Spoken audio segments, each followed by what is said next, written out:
Viens Esprit Saint, viens par la puissante intercession du cœur immaculé de Marie, ton épouse bien-aimée. Viens Esprit Saint, viens par la puissante intercession du cœur immaculé de Marie, ton épouse bien-aimée. Viens Esprit Saint, viens par la puissante intercession du cœur immaculé de Marie, ton épouse bien-aimée. Amen. L'autre jour, j'ai réalisé que Marie était en couple. J'ai dit ça à une homélie, mais je me suis dit c'est pas idiot parce que je dis beaucoup de bêtises en homélie. Et je me suis dit mais c'est pas idiot parce que j'aime bien un peu choquer les gens, voilà. Parce que quand on est choqué, on retient mieux. Je sais pas si vous avez remarqué, c'est mon côté prof. Et donc de dire que un jour en pleine homélie, je dis mais vous savez que Marie est en couple. Donc là, les paroissiens, ça y est, qu'est-ce qu'il nous raconte encore le frère Benjamin? Mais vous, ça vous surprend pas que je dise ça? C'est juste, c'est rigolo parce qu'aujourd'hui, quand on dit on est un couple, généralement, c'est pas trop par le mariage, c'est un peu olé olé. Donc voilà, non, mais c'est vrai, c'est une vérité théologique. L'épouse. Je veux dire, l'époux du Saint-Esprit, l'épouse du Saint-Esprit, c'est la Vierge Marie, et la Vierge Marie, c'est l'épouse du Saint-Esprit. Vous le savez, ça? Voilà, donc c'est très, très, très, très, très... Et d'ailleurs, c'est pas un hasard que si on étudie un peu les différentes révélations mystiques, à droite, à gauche, que ce soit de Jésus ou de la Vierge Marie, on comprend bien que la Vierge Marie joue un rôle évidemment capital pour les temps qui sont les nôtres. Ça je surprends personne. Elle joue un rôle capital pour les temps qui sont les nôtres, ça va? Mais le Saint-Esprit aussi. D'ailleurs, Jésus, que ce soit Bienheureuse Conchita, mère de famille mexicaine, il y a aussi la pauvre âme là en Italie. Jésus révèle des choses sur le Saint-Esprit en disant que nous sommes vraiment aussi dans l'ère du Saint-Esprit. Alors on pourrait se dire, alors il faut se décider, on est dans l'ère du Saint-Esprit ou on est dans l'ère de la Vierge Marie? Vous voyez bien que c'est pas un souci, c'est un couple. Ils bossent ensemble. Voilà, donc tout cela est bien normal et c'est pour ça que c'est beau cette prière inspirée par la Vierge Marie à Don Gobi qu'on vient de faire à l'instant. Viens Esprit Saint, viens par la puissante intercession du cœur immaculé. Il faut bien articuler immaculé, parce que quand vous dites le cœur immaculé, il y a déjà tous les petits esprits mauvais qui seraient dans le coin un peu à ramper comme ça et là ils se font dessus et ils s'en vont. Amen ou pas amen? Amen. Donc viens Esprit Saint, viens par la puissante intercession du cœur immaculé de Marie, ton épouse bien-aimée. Voilà. Là, c'est les démons et compagnie, ils s'en vont comme ça quoi. Là, ils font plus les malins. Bon voilà, sur ce, voilà, je voulais vous dire ça, c'était la petite distraction. Alors, l'idée là, c'est de pas refaire un enseignement, mais de faire un témoignage. On m'a demandé, hein. Voilà, j'ai vérifié, c'est bien ça. Un témoignage, oui, c'est remarqué, c'est pas idiot parce que si vous êtes là, c'est que vous êtes assez intéressé par la Vierge Marie et notamment à Medjugorje. Bon, moi je suis un pur produit, hein, un pur produit. Je sais pas. Je sors des usines Medjugorje, quoi. Vous voyez? Alors, j'étais pas de famille spécialement branchouille, plutôt comme la plupart des familles. Alors baptisé, ouais, baptisé. Alors baptisé comme on baptise encore un peu aujourd'hui les enfants dans les campagnes. Je suis de la campagne varoise. Je suis né à Draguignan, j'ai grandi dans le Haut-Var. Et bon, là, nous baptisés, très bien. Et c'est tout. Voilà. Jusqu'au jour où ma mère tombe sur un livre qui parle d'un endroit où la Sainte Vierge apparaît. Quoi, vous avez deviné Oh là là. Je voulais faire un peu de suspense et en fait, non, hein, c'est ça. Ce livre, c'est Paroles du ciel de Cyril Auboineau. Et il y a une partie de ce livre qui relate un peu les expériences des scientifiques qui sont allés là-bas, qui ont fait des expérimentations, notamment de mémoire un TEP scan, en tout cas, vous savez, un casque d'électrode pour mesurer l'activité électrique cérébrale des enfants. Et bref, un certain nombre de données de ces recherches qui semblaient bien indiquer que c'était pas n'importe quoi. Même les scientifiques, ils se cassaient un peu le nez en se disant y a un truc quoi. Et donc ma mère, ça l'interpelle. Ça va, je parle pas trop vite. Je ralentis à mort là. C'est un sacrifice. Donc, qu'est-ce que je veux dire? Oui, donc ma mère tombe là-dessus et elle se dit c'est quoi cette histoire, la Sainte Vierge qui apparaît, oh là là. Et elle se renseigne, elle enquête un peu et elle découvre qu'on peut y aller. Malgré un petit détail, en 92, vous savez, la guerre de Yougoslavie, voilà. Mais enfin, je ne sais pas quelle mouche l'a piqué, une envie irrésistible d'aller là-bas. Elle aurait pu lire d'autres livres. Elle aurait pu, je ne sais pas, aller discuter avec quelqu'un qui a été, je ne sais pas quoi. Enfin, non, elle lit les messages, elle se dit ok, on va là-bas. C'est trop beau ça. Et donc, elle nous propose d'y aller. Moi, je suis une famille moderne, donc décomposé, recomposé, surcomposé, salade composée. Enfin, voilà. Et on était des demi-frères, demi-sœurs à droite à gauche. Et voilà, mes parents étaient très généreux. Et donc, j'ai grandi avec 2 frères.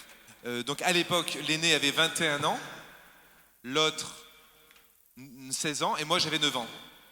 Alors celui de 21 ans, il voulait rien entendre parler de tout ça, Medjugorje, oh là là. Il était tous les ans major de l'université de médecine de Nice. Donc il était brillantissime. Et je pense que, ayant subi le lavage de cerveau que nous avons été beaucoup à avoir subi, il a pensé que science et foi étaient incompatibles. Ce qui est une idiotie sans nom. Alors, comme quoi on peut être hyper intelligent et ne pas comprendre les choses élémentaires. Et par contre, celui de 16 ans et moi, bah oui, ok, donc on va avec notre mère et avec une petite AX diesel brinque-ballante. On traverse donc l'Italie, la Slovénie, la Croatie, la Bosnie, toi-même tu sais. Et donc on arrive là-bas, en ayant vu quelques villages marqués par la guerre, avec des ponts détruits, il a fallu prendre le ferry, enfin bref. C'était quand même un peu foufou, hein. Et on arrive là-bas, on connaît personne, on comprend rien. On reconnaît juste, il y a une sœur qu'on avait dû voir sur un des livres, des couvertures, le sœur Emmanuel, mais voilà, sinon on arrive là. Voilà. Et voilà, on passe 3 jours là. Alors mon frère de 16 ans avait commencé à faire un cheminement à Paray-le-Monial. Il nous a devancé le gredin. Mais notre mère et moi, là, vraiment... c'est bon quoi, ça y est, c'est bouclé, c'est dans la boîte. J'ai aucun souvenir d'un instant particulier, aucune extase particulière, aucune vision, aucun signe particulier. C'est juste que j'ai tout de suite compris que Dieu existe. Que Dieu existe. Amen ou pas amen? Mais ça suffit pas. Il y a beaucoup de gens qui pensent que Dieu existe et ça change pas leur vie. Voilà. Donc il fallait aussi que je comprenne que non seulement il existe, mais qu'il est absolument tout ce dont on a besoin. Ouh. On a tout, il y a tout ce qu'il faut en Dieu, c'est tout, il y a tout. Le Seigneur est mon berger, je ne manque de rien. Il y a tout, c'est bon. En fait, c'est comme si je gagnais au loto, mais le loto, ça s'épuise, la somme qu'on gagne. Alors que là, je gagnais Dieu, et ça s'épuise pas. Ça va? Vous savez ça, hein? Donc, je me dis, si c'est ça le bon Dieu, ça vaut la peine de lui consacrer totalement toute notre vie, quoi. Enfin, non, de lui consacrer totalement toute ma vie. Donc j'avais 9 ans. Il y a des gens qui ont 9 ans ici? La majorité? Ils sont timides? Bon, donc, à 9 ans, je me dis, si c'est ça, Dieu, si c'est tout, c'est d'où je viens, c'est où je suis, c'est où je vais, c'est l'éternité, c'est tout. Il y a tout. De quoi aurais-je peur? Plus rien. De quoi s'agacer même. Si je m'agace, c'est que je suis pas assez branché sur Dieu. Si j'ai peur, c'est que je manque de foi. Si je tourne en rond sur mes péchés, c'est que je manque de foi. Mais sinon, tout est en Dieu. Voilà. Donc si c'est ça Dieu, bah, il faut que je devienne prêtre. Est-ce qu'on peut devenir prêtre à 9 ans? Allez, s'il te plaît, Seigneur. Bon, c'était pas possible, donc je jouais à la messe avec mes cousins. Mais dès que j'ai découvert le bon Dieu, j'ai voulu devenir prêtre, quoi. Je voyais pas autre chose. C'était beaucoup trop important. Voilà. Donc, bon, après, vouloir devenir prêtre à 9 ans, c'est fastoche. Hein. On traîne plus avec les copains qu'avec les copines. Ensuite, bah, y a l'adolescence, voilà. Et ensuite, il y a les études de psycho, 800 filles pour 50 garçons. Première épreuve. Deuxième épreuve. Dieu merci, pendant mes années collège et lycée, j'étais à l'internat des Béatitudes à Autrey dans les Vosges, où j'ai vécu 6 années extraordinaires, mais extraordinaires. Et c'était un internat de garçons, donc ça, je pense, ça aide à rester focus. Et puis donc études de psycho, mais déjà après le bac, en fait, vers 18 ans, on va dire. Il m'est arrivé 3 épreuves. Par rapport à la vocation. Eh oui, parce que c'est fastoche de vouloir devenir prêtre à 9 ans. À 20 ans, avec toutes ces dents, c'est autre chose. Voilà. Donc, première épreuve, me retrouver entouré de 800 filles. Deuxième épreuve, la nuit des sens. Je ressentais plus rien. De 9 ans à 18 ans, ça allait.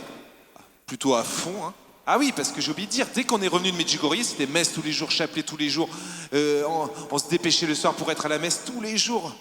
Dans mon petit village, là, Villecroze. C'est même moi qui stressais tout le monde pour qu'on se dépêche. Pour que je puisse vite servir la messe, voilà. Donc on était au taquet, hein. On faisait tous les trucs, on est allé 10 000 fois à Medjugorje. Je fais une petite parenthèse en arrière, je fais exprès, c'est pour voir si vous suivez. Je parle trop vite. Ça va, vous entendez ? Je fais gaffe. Non seulement je dois parler moins lentement, mais je dois parler plus lentement. Alors là, vous me... Qu'est-ce que je vais dire ? Ah oui, au retour de Metz, je disais, ma mère avec des cousins ont monté une association pour accueillir les femmes enceintes qui étaient dans les camps de réfugiés pendant la guerre. Donc en fait, on avait une maison là-bas. Donc en fait, à chaque vacances, je vivais à Medjugorje presque. Donc vous imaginez... Quand je vous dis que je suis un produit Medjugorje, voilà. J'ai vécu là-bas, quoi. La chance, quand j'y pense. Ah là là. J'ai quelques amis là-bas, je suis jaloux d'eux, c'est bon. Et bref, je reviens maintenant à la deuxième épreuve qui était la nuit des sens. La première, c'était, bon, je vais pas les répéter 500 fois. La deuxième, c'était la nuit des sens. La nuit des sens, c'est-à-dire que je ressentais plus rien. C'était sec. Et je pensais même, finalement, je me demandais si Dieu m'entendait, en fait.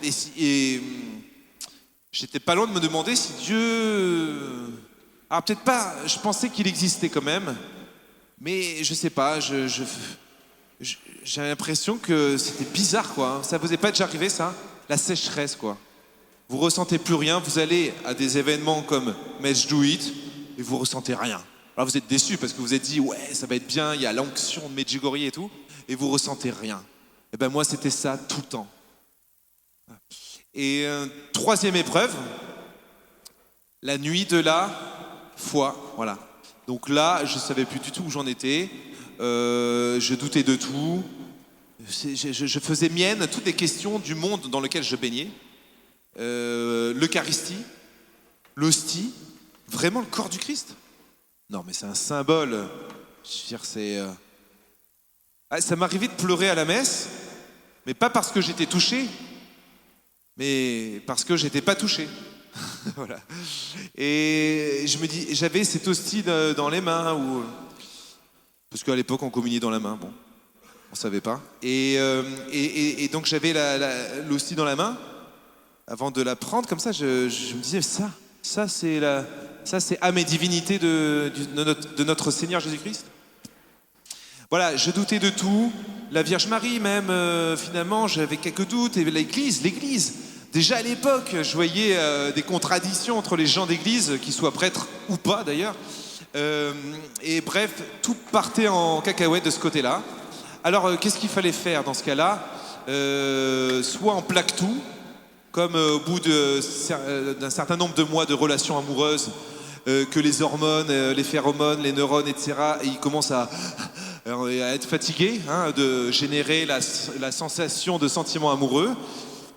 À un moment donné, ils ont envie de se reposer, et du coup, on commence enfin à voir les défauts de la dulcinée.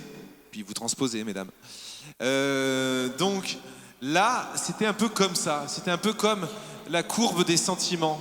C'est fort au début, c'est fort. Et puis ça descend, on s'en aperçoit pas toujours. Et puis il y a un moment critique, soit ça passe, soit ça casse. Parce que c'est le moment où on commence à voir, non seulement à voir les défauts, mais en plus à avoir du mal à les supporter. Ça va, tout le monde me suit là, hein? Ça vous parle, hein? C'est bon, on est tous fait pareil quand même. Et donc la foi, l'avantage d'être en psycho, c'est que l'inconvénient, c'est que ça mettait plein de doutes dans ma foi, et en même temps, j'ai trouvé des ingrédients pour mieux comprendre comment fonctionne la foi. J'ai compris qu'en fait, la foi, c'est pareil. J'ai eu le don de la foi, ça a été un phénomène fort, de conversion et tout, puis à un moment donné, ça décroît, et c'est bon que ça décroisse, en quelque sorte. Du moins, tout ce qui est de l'ordre du sentimental et de l'émotionnel, qui est encore un truc de débutant, ça. Les gars, si vous sentez rien et qu'il n'y a rien qui vous émeut, c'est pas grave, c'est même bon signe. Si vous êtes déjà à la deuxième marche. Bon, si vous êtes encore vous sentez plein de choses, alléluia, c'est le Seigneur qui vous gère de toute façon. Mais n'empêche qu'il n'y a pas lieu de s'inquiéter, de rien ressentir. C'est plutôt bon signe. Voilà. Mais moi, je ne le savais pas, ça. J'étais hyper stressé. Je me disais, mince, qu'est-ce que je fais mal? Je prie pas comme il faut et tout, c'est grave. Et même, je redoublais. J'allais plusieurs fois à la messe par semaine. J'étais vigilant à tenir bien ma demi-heure d'oraison, je crois, quotidienne. La confession encore plus régulièrement. J'étais pratiquant, mais un peu non-croyant, on va dire. Il y a beaucoup de gens qui disent, je suis croyant, pratiquant. Ben, moi, c'était l'inverse. Voilà. Et chemin faisant, alors j'ai eu cette intuition que je me suis dit, c'est peut-être comme dans les couples. Je vais pas casser, non, et non. C'est trop fastoche de casser. Tout ça parce que je le sens plus, parce que j'ai l'impression que Dieu me boude, ou que alors peut-être même qu'il n'existe pas, ou en tout cas c'est pas celui que je pensais. Et ça y est, je me barre. C'est ça qui est terrible aujourd'hui, c'est que la moindre petite pécatille de difficulté, on lâche l'affaire, quoi. Non, avec le bon Dieu, faut pas lâcher l'affaire. C'est le combat de Jacob. Faut pas lâcher, quoi. Ah, Seigneur, je te le lâcherai pas tant que. Voilà. Et donc, c'est l'Esprit Saint qui m'a inspiré ça. Hein. Je suis pas en train de me vanter de ça. Je sais pas comment ça s'est produit. J'aurais dû me vautrer. Et j'ai mystérieusement eu l'intuition qu'il fallait que je reste fidèle, même si je sentais plus rien. Et ce qui m'a sauvé, c'est le pari de Pascal. Bon, je vais pas vous l'expliquer maintenant, mais voilà. Je me suis dit, de toute façon, j'ai rien à perdre de miser ma vie. J'ai même tout à gagner, donc autant miser ma vie sur l'existence de Dieu. Voilà ce qui fait que j'ai continué mon chemin. C'était fragile, hein. Et puis même à un moment donné, je me suis dit, bon, Benjamin, tu voulais être prêtre. Tu sais pas où t'en es de la foi, mais tu as toujours envie d'être prêtre. T'arrives pas à te débarrasser de cette envie d'être prêtre. Pourtant, je m'en serais bien passé. Hein. Et c'est toujours un truc qui est resté. Et donc je suis rentré au séminaire, toujours dans cette nuit. Et je suis même rentré chez les religieux salésiens. Parce que j'ai fait 1 an de la propédeutique. Et pendant cette année, j'ai découvert qu'il y avait des gens qui essayaient de faire comme Saint Jean Bosco, qui s'appelaient les Salésiens de Don Bosco. Et je me suis dit, mais c'est génial ça, je veux faire. C'est un appel pour moi ça. Et donc je suis rentré chez les Salésiens de Don Bosco. Mais en fait, jusqu'au noviciat, on va dire, j'étais vraiment dans cette nuit de la foi. C'est curieux, hein. Comme quoi, c'est pas un obstacle. Voilà, hein. Donc vous inquiétez pas, si vous traversez quelques nuits, c'est continuez de marcher. Vous êtes comme ça. Puis à un moment donné, vous arrivez à Marie. Tiens, allez, voilà. Voilà, donc pour conclure,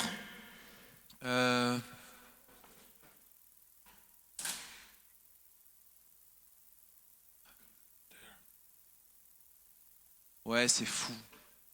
Comment vous dire, c'est fou quoi. Moi je devais être une famille lambda quoi, divorcé, machin, truc, abandonné du père aussi, voilà. Enfin, j'ai pas le temps de développer, mais et là je me retrouve dans les bras de Marie.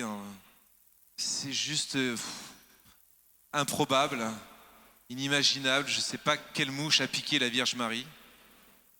Je sais pas. Ma mère est devenue ermite. Elle est consacrée. Elle souffre beaucoup d'ulcères, d'une maladie donc elle souffre, elle offre ses souffrances, voilà. Mes deux frères, même l'aîné, a fini par aller là-bas. J'ai prié pendant 6 ans.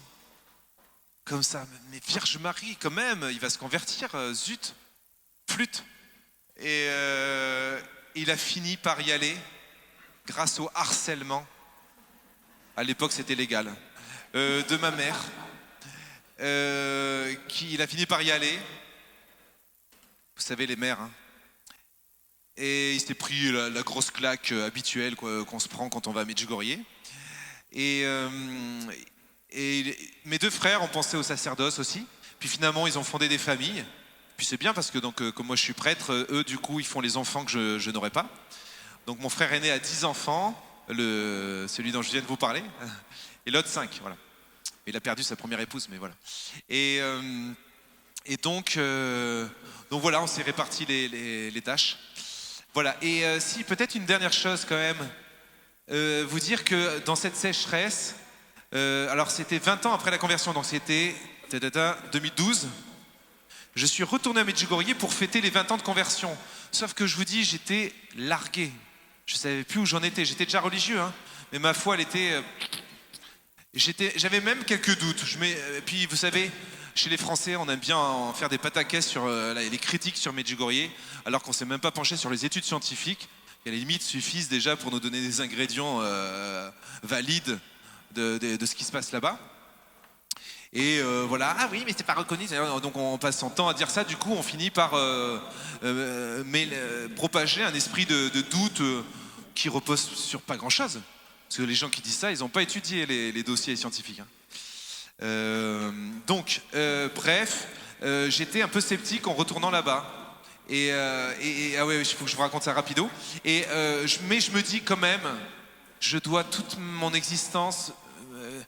Enfin voilà, je dois ça à la Vierge Marie, je peux pas ne pas y aller. Donc j'y vais en me disant mais je vais y aller, comme la région est très belle, j'irai à la mer et tout, je vais aller avec un ami. On va pas se taper un quart de pèlerins là qui passent leur temps à prier. Et on va y aller en mode mi-club med quoi. Voilà. Et manque de peau quelques jours avant mon départ. La première fois de ma vie qu'on me vole quelque chose, j'étais éducateur à Nice à l'époque, CPE, et on me vole, je laisse mon sac, je vais me baigner comme souvent après le travail le soir, et je vais nager et on me vole mes papiers étaient dans mon sac, on me vole mon sac, bon voilà. Pendant que j'étais en train de nager, voilà. Du coup, j'ai pas de papier. Je me dis, une petite déclaration de perte, ça va faire l'affaire. Hein. Tu parles dès la frontière de la Croatie. Non, partir. On me bloque. Alors du coup, je fais demi-tour. Je me dis, on va essayer de passer par la forêt. On va trouver des chemins et tout. Un truc qu'on peut pas faire en bus. Eh ben, impossible, les gars. La frontière, c'est des malades mentaux. Enfin, c'est des vraies frontières. À chaque fois, je montais, ouais. Et non, il y avait une grille, il y avait je sais pas quoi, mais impossible. Et j'arrive sur une autre route pour une frontière. Donc, je demande d'aller. Ah oui, alors, mon ami avait eu, c'est incroyable, il avait eu l'idée de prendre et sa carte d'identité et son passeport.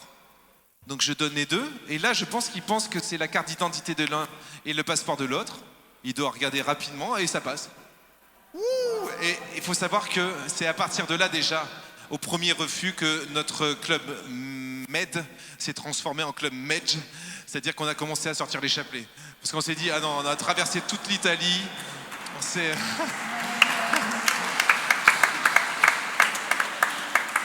On s'est embêté là avec les moustiques pendant toute la plaine du Nord là. Non, voilà. Et donc la deuxième frontière, ça passe. Ouh, on longe l'Adriatique et tout, et puis on s'approche de la frontière qui est quand même assez terrible aussi, celle qui est peu de temps avant Medjugorje, la frontière de la Bosnie. Et là, non passiert quoi, voilà. Et moi je savais plus parler allemand, je parle que italien et français. On se comprend pas, ils insistent, je sais plus quoi faire. Et on prie le chapelet, Et à un moment donné, je retourne au poste, je sais même pas ce que je dis, je suis perdu quoi. Je dis mince, on est coincé entre deux frontières quoi. Et il me dit papier du véhicule. Donc je donne les papiers du véhicule et il me dit c'est bon, on passe. Ouais, alors quand je dis ça à des gens qui connaissent les frontières, ils comprennent pas. Et il se dit, soit il avait bien picolé le douanier, soit je sais pas quoi. Il nous a laissé passer. Ok. Bon, sauf que pour aller à la mer, c'est mieux d'aller dans l'Adriatique et donc ça c'était mort hein, parce qu'on pouvait plus repasser les frontières puis il valait mieux pas trop se balader dans le pays sans papier donc le voyage s'est transformé en véritable pèlerinage et pour terminer quand j'ai atterri là-bas j'ai ouvert la porte de la Clio. Ça va, vous aimez les histoires? Je finis hein, j'ouvre la porte de la Clio, enfin je suis dans la Clio, je ferme et là non, vous savez le truc de Medjugorje? À ceux qui n'ont jamais été, comme ça vous savez. Là, mauvais pressentiment. Vous n'avez pas ça? Vous n'avez pas eu ça, vous? Ah, d'accord. Je sens que je vais me faire allumer par la Sainte Vierge. Je le sens, à peine je mets les deux pieds. On est près de l'église. On s'apprête à faire un petit tour, on a bien dégu. Je sens que je vais me faire allumer. Il y a l'adoration, l'onction. C'est bon, le Seigneur met la vérité sur tout ce qui ne va pas dans ma vie et je me reconvertis, je me prends une grosse baffe du Seigneur. Par exemple, je priais plus le chapelet. J'estimais que le chapelet c'était répétitif et que c'était ça convenait à certains mais pas à d'autres. Le Satan est fort hein, quand même. Et donc j'avais abandonné la prière du chapelet depuis des années. Et alors que la Sainte Vierge, partout où elle apparaît, elle demande de prier le chapelet. Benjamin, tu t'es pris pour qui là? Tu as cru que tu pouvais faire ta petite life comme ça sans la Sainte Vierge? Et donc là, je me prends la grosse claque de maman qui me dit non mais maintenant tu vas te remettre à prier le chapelet. Hein. Et tout le jeûne, enfin bon bref. Donc voilà, ça a été une grosse claque et Dieu m'a encore repêché. Voilà, bon, Medjugorje c'est tout ça. Je voulais vous partager ces petites joies. C'est pour nous l'occasion de poursuivre cette célébration de ce soir. Avec le cœur plein d'actions de grâce. Merci pour votre attention. Si vous trouvez intéressant certains petits points que j'ai développés, n'hésitez pas à me retrouver sur les réseaux sociaux. Je dis pas ça, enfin, comment dire, je dis pas ça pour que vous me suiviez, mais vous pouvez vous servir du contenu que je produis pour évangéliser tout ça. Voilà, d'accord?